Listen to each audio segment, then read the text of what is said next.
First things first. This is my public statement regarding my support for the situation the world is in. I would like to thank everyone who has brought me to this point. You know who you are. Thank you for being an inspiration for everything that I don't want to be. The recent acts of what can only be described as crimes against humanity have awoken a spirit in me long dormant for feelings of futility.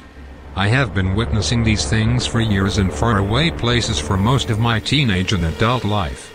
Now it is happening here in my country, in my backyard.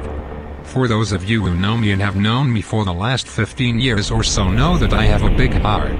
I am not a selfish person by any means, and human suffering, especially that of children and the innocent, I do not stand for. I personally know many people who are struggling and children living below the poverty line. These are good people who don't want a huge chunk of money, just a fair chance at a decent life. The arrogant, selfish, and self-absorbed sociopaths that I have met in my time here have disillusioned me and beaten my spirit to help my fellow being. No longer is this the case. The G20 protest and the recent activities of governments in North America over the Occupy movement are appalling.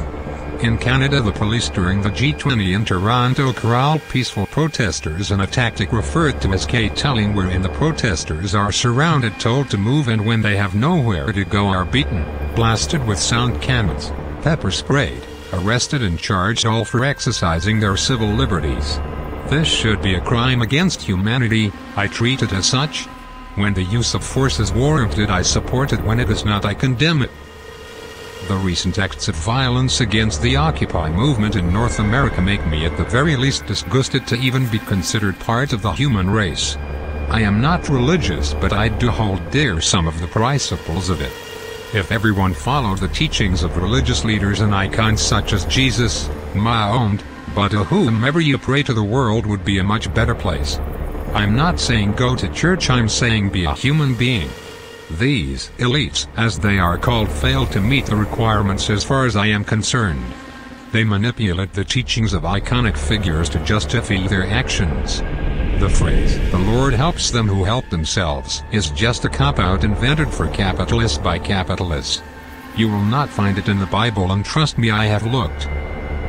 Our elected officials, and the strong arm they have been using to subdue and undermine the efforts of people, are, for lack of better words, douchebag pussies.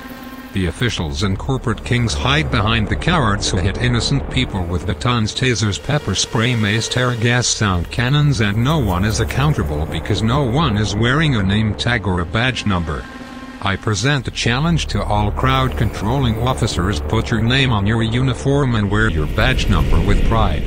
You all became officers to serve and protect, right? How's about doing that for a change?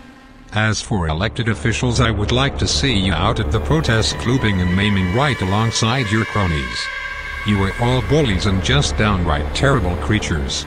I'd refer to you as human, but I'm quite sure you don't meet the requirements. This is my Declaration of Independence, and for those of you who wish to judge me before I am finished, read this. I have no RRSPs, no mutual funds, stocks or bonds.